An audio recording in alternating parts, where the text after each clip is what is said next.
Bandidos roubam carro no bairro do Mirante, em Campina Grande, mas acabam se dando mal. Eles foram presos pela polícia rapidamente. Recebemos a informação que ele estaria na casa de uma namorada, ali na zona leste da cidade. E quando nos dirigimos para lá, notamos que ele estava na calçada da casa, conversando com outro homem, né? E aí realizamos a abordagem. Quando olhamos mais de perto esse segundo homem, percebemos que se tratava de mais um dos envolvidos no crime, né? Os dois foram presos em flagrante, receberam voz de prisão. Justiça mantém prisão de jovem acusado de matar casal em Sapé. Ele foi preso aqui em Campina Grande. Professores e técnicos da UEPB aprovam greve que começa na próxima segunda-feira e vai atingir cerca de 22 mil estudantes. A centralidade da pauta é o pagamento retroativo das progressões funcionais, né? É um passivo que o governo nos deve, que foi durante 5 anos, de 2018 até início de 23, que foi parte do salário que não foi pago aos professores. Crescem casos de picadas de escorpião nessa época do ano. Somente em 2025 foram 2.500 casos no estado e 1.300 aqui na região de Campina Grande. Daqui a pouco a gente fala sobre isso e muito mais na edição de hoje do Borborema Notícias.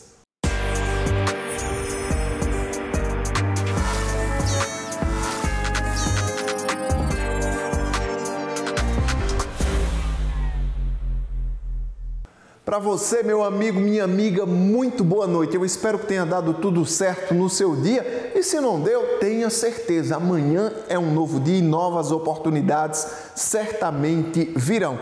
Vamos agora ficar bem informados? Começando com o noticiário da área policial, 3 homens foram presos pelo roubo de um carro que aconteceu nesta quarta-feira no bairro do Mirante, aqui em Campina Grande.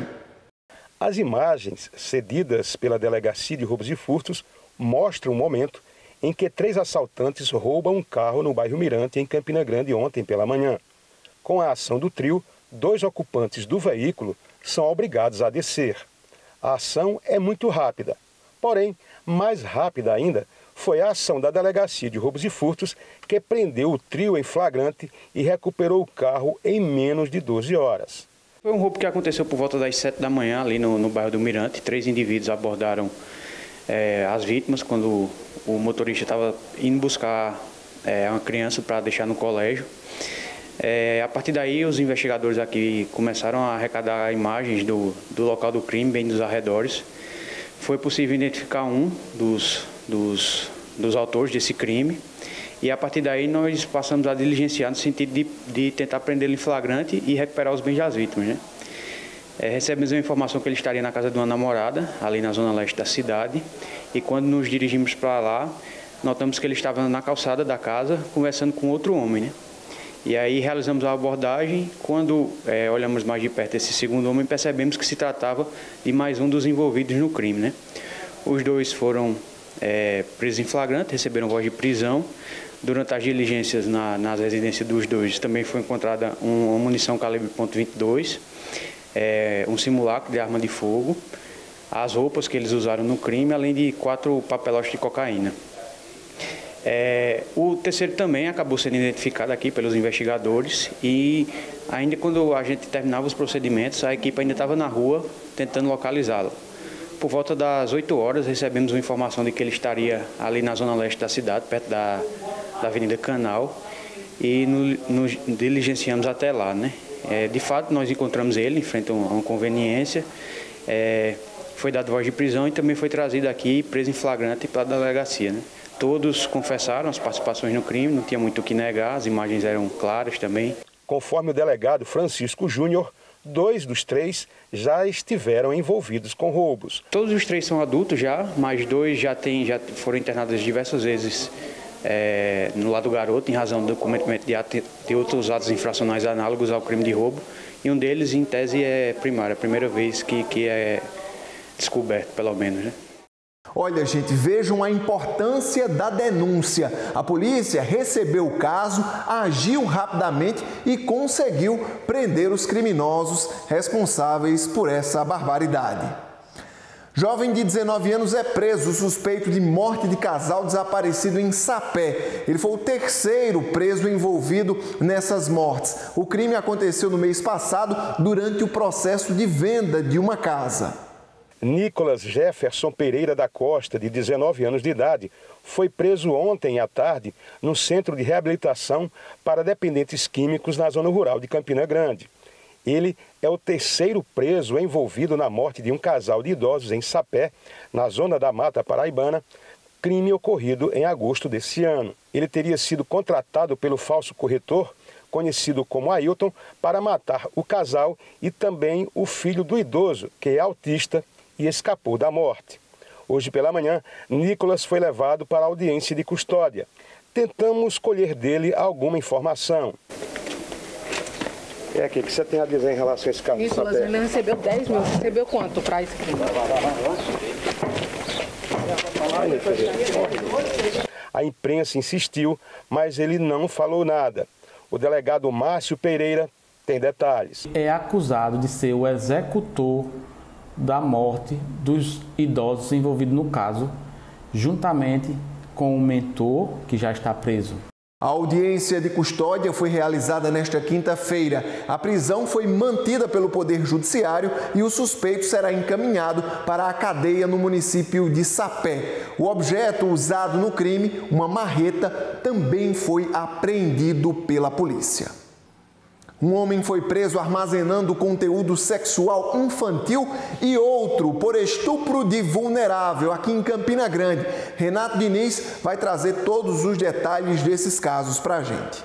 No primeiro caso, a gente fala de uma ação da Polícia Federal que deflagrou a 10ª fase da Operação Core, com o objetivo de reprimir crimes relacionados a armazenamentos de imagens e vídeos com conteúdo de abuso sexual infanto-juvenil no âmbito das redes sociais, né? Essa ação da Polícia Federal foi no distrito de São José da Mata, como eu disse aqui em Campina Grande, e foi cumprindo um mandado de busca e apreensão, muito embora a polícia também prendeu um homem de 37 anos de idade em flagrante. Durante o inquérito policial, apurou-se que o homem estaria armazenando por meio digital imagens e vídeos com conteúdo de abuso sexual infanto-juvenil em flagrante violação à legislação vigente. Se ele for condenado, pode pegar aí uma cadeia de 4 anos de reclusão. Uma outra ação foi por parte da Polícia Civil, da Delegacia de Crimes contra a Infância e Juventude aqui de Campina Grande, que prendeu um homem acusado de estupro de vulnerável. Esse caso aconteceu em 2011 e teve como vítima uma criança de apenas 10 anos de idade que foi abusada sexualmente dentro da casa de familiares. O agressor, para você ter uma ideia, tio-avô da menina. A condenação é de uma pena de 11 anos de reclusão em regime fechado. Nesse caso, o investigado estava foragido há cerca de 7 anos. O processo transitou em julgado em 2018. Os fatos aconteceram em 2011, quando a vítima tinha apenas 10 anos de idade. E o abusador foi seu próprio tio-avô, né? Os fatos aconteceram na própria residência da vítima. Não existia laudo sexológico nos autos, mas é importante reforçar à população que o laudo por si só não é um elemento determinante para a prática, para a materialidade do delito. Existem outros elementos como o depoimento da vítima, o acompanhamento dela no CREAS, todo um levantamento psicossocial, outros depoimentos que mostravam que essa pessoa tinha abusado também de outras pessoas, ou seja, ele fazia várias vítimas. Uma mulher ficou ferida durante uma tentativa de feminicídio aqui na Rainha da Borborema. A vítima foi socorrida para o Hospital de Trauma de Campina Grande. Sabrina Lima chega agora com todos os detalhes. A mulher de 29 anos deu entrada no hospital de trauma vítima de uma facada. O golpe de arma branca foi exatamente no tórax. Ainda na unidade hospitalar, depois de passar pelo procedimento cirúrgico, ela relatou que vive em situação de rua e que foi o companheiro que realizou o golpe. Portanto, enquadrando aí no crime de tentativa de feminicídio.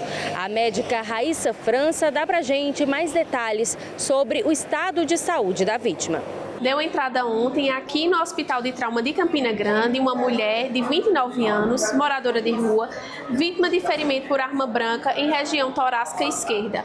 Essa paciente foi atendida pela nossa equipe de cirurgia torácica, necessitou passar por um procedimento de drenagem torácica fechada, encontra-se estável hemodinamicamente, consciente, orientada, ainda em sala de recuperação pós-anestésica, aguardando para seguir para a enfermaria. A polícia ainda não conseguiu prender os responsáveis pela morte do vereador Perón Filho, do município de Jacaraú, assassinado no litoral norte paraibano. O corpo do parlamentar, que completaria 37 anos hoje, foi sepultado sob forte comoção.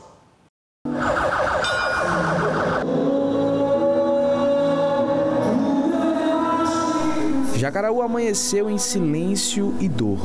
O corpo do vereador Perón Bezerra Pessoa Filho, de 36 anos, foi velado no ginásio Lisboão, depois de ter sido assassinado com 3 tiros nas costas.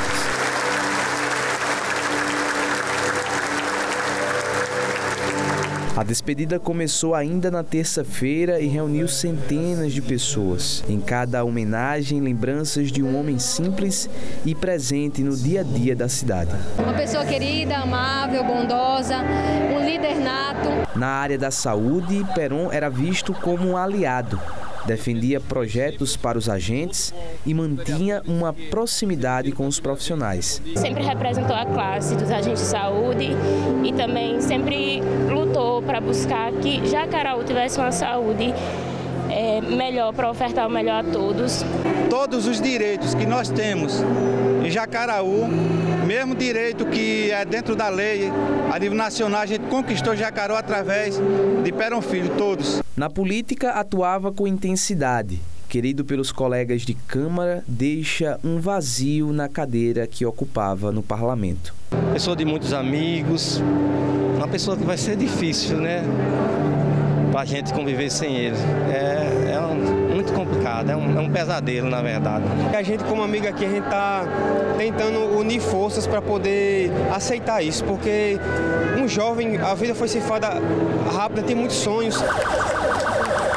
O carro que levava o corpo do vereador percorreu a principal avenida do município até o cemitério. Aqui foram prestadas as últimas homenagens ao vereador por seus amigos e familiares. Em clima de comoção, o pai fez um apelo direto às autoridades por justiça. Não deixe meu filho morrer impune. Prender esse cara, porque... Desculpa, só sabe o que sente aquele que perde o filho com 37 anos, o cara na flor da vida. As últimas homenagens foram marcadas por aplausos, músicas e orações. Um símbolo de gratidão a quem em vida lutou pelos mais pobres, pelos animais e pelo povo de Jacaraú.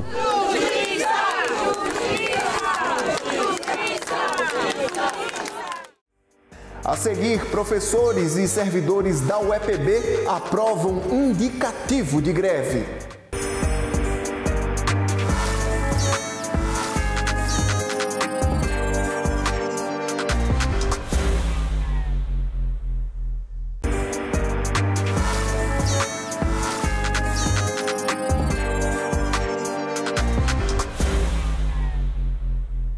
Professores e servidores técnico-administrativos da Universidade Estadual da Paraíba, a UEPB, aprovaram um indicativo de greve nesta quinta-feira. As aulas devem ser suspensas a partir da próxima segunda e impactar a vida de 22 mil estudantes. Os detalhes com Jonathan Samuel. Paulo, durante a assembleia realizada hoje na UEPB, professores aprovam greve que deve começar nesta segunda-feira. A gente conversa nesse momento com a presidente do UEPB, a Elizabeth Vale, que está aqui ao meu lado. Presidente, quais são, os principais motivos da paralisação? Isso, a nossa assembleia hoje, que deliberou por greve por tempo indeterminado, a partir da próxima segunda-feira, a centralidade da pauta é o pagamento retroativo das progressões funcionais, né?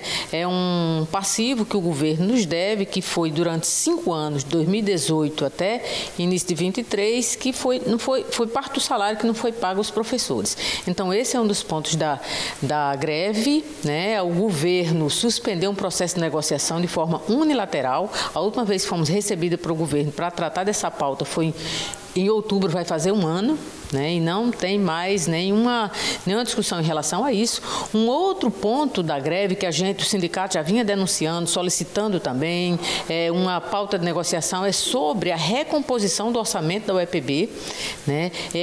Em virtude do não cumprimento da lei de autonomia da Universidade Estadual, né? E isso tem impactos no funcionamento da universidade, reduzida bolsas e auxílio estudantil, as condições de trabalho, um número muito alto ainda de professores substitutos, em torno de 393 professores substitutos.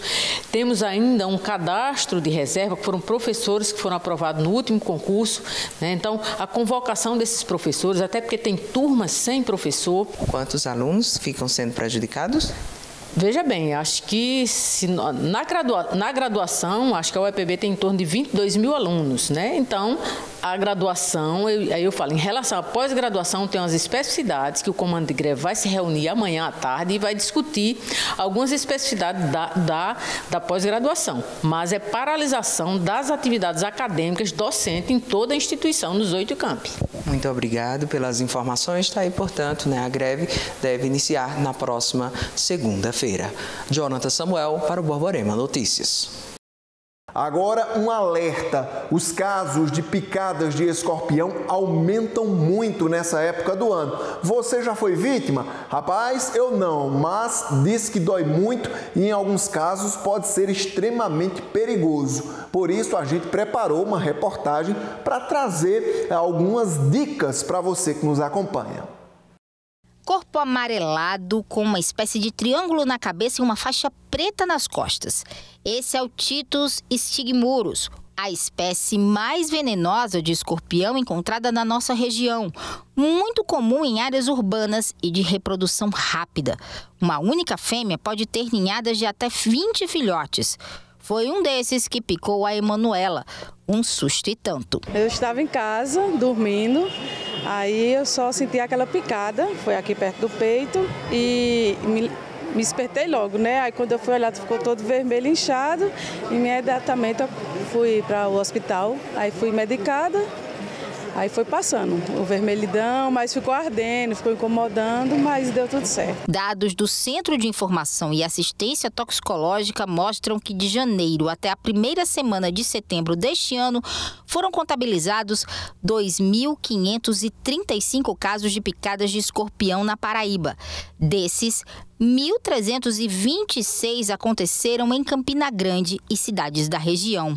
Crianças, idosos e pessoas imunossuprimidas representam um grupo de risco, já que a picada do escorpião é venenosa e pode matar. Todos os escorpiões que nós temos aqui na nossa região, todas as espécies, elas têm veneno, eles são peçonhentos.